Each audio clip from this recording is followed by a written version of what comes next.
നമ്മുടെ കഞ്ഞിവെള്ളമില്ലേ, അത് നമ്മൾ സൂക്ഷിച്ച് വെക്കും. പിന്നെ നമ്മുടെ ഉള്ളിത്തൊലി, ഉള്ളി, സവോള, ഇതൊക്കെ നമുക്ക് ഡെയിലി കിച്ചണിൽ ആവശ്യമുള്ള സാധനങ്ങളാണ്. അതിൻ്റെ തൊലികളും ഇതെല്ലാം നമ്മൾ ഒരു നല്ല വളമാക്കും. അപ്പോൾ ഞാനിത് സ്ഥിരം ഒരു ബക്കറ്റ് വെച്ചിട്ടുണ്ട്. അപ്പോൾ അതിനകത്ത് കൊണ്ട് കഞ്ഞിവെള്ളം ഇടും. അതിനുശേഷം നമ്മുടെ ഉള്ളി പൊളിക്കുമ്പോൾ അതിടും. പിന്നെ ഈ ഉള്ളിത്തൊലി ഉണ്ടല്ലോ, അത് നമുക്ക് നമ്മുടെ ബയോഗ്യാസിൽ ഇടാൻ പറ്റില്ല. അത് നമ്മൾ ഈ കഞ്ഞിവെള്ളത്തിലോട്ടങ്ങ് ഇട്ട് വയ്ക്കും. ഈ കഞ്ഞിവെള്ളത്തിൽ കിടന്ന് ഇത് കുറച്ച് ദിവസം, ഒരു 2-3 ദിവസം ആകുമ്പോഴേക്കും ഇത് നല്ല കുതിരും.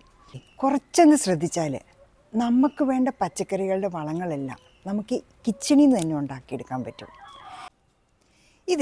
ഇതാണ് നമ്മുടെ കഞ്ഞിവെള്ളവും ഉള്ളിത്തൊലിയും മിക്സ്.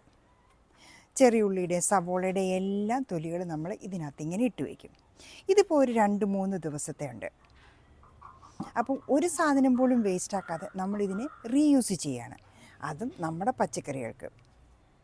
ഈ കഞ്ഞിവെള്ളവും ഉള്ളിത്തൊലിയും മിക്സ് നമ്മൾ അങ്ങനെ അത് മാത്രമായിട്ട് ഉപയോഗിക്കില്ല.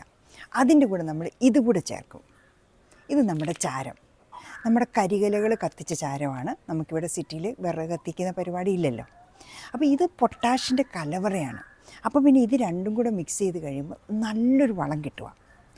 പിന്നെ ഇതൊക്കെ ഓർഗാനിക്കാണ്, അതുകൊണ്ട് വേറെ ദൂഷ്യഫലങ്ങളൊന്നും നമ്മുടെ ചെടികൾക്കുണ്ടാകില്ല. പിന്നെ പൊട്ടാഷ്, ഇത് ചാരം, ഇത് ഭയങ്കര ചൂടാണ്, അതുകൊണ്ട് കുറച്ച് മാത്രം ചേർത്താൽ മതി. ഏതാണ്ട് ഒരു പിടി മതി. അപ്പം ഈ പാത്രത്തിലോട്ടങ്ങ് ഇടുന്നു.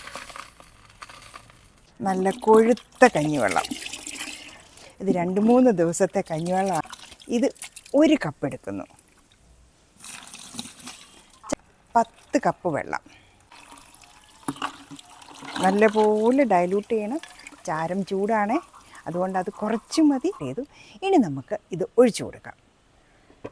ഈ ഏരിയയിലെ എനിക്ക് വഴുതനയൊക്കെ കായ്ച്ച് നിൽക്കുകയാണ്. വഴുതനകളും തക്കാളിയുണ്ട്. തക്കാളി ഇതാണ്ട് പഴുത്ത് നിൽപ്പുണ്ട്. ആദ്യം മണ്ണൊന്ന് കുത്തി ഇളക്കണം.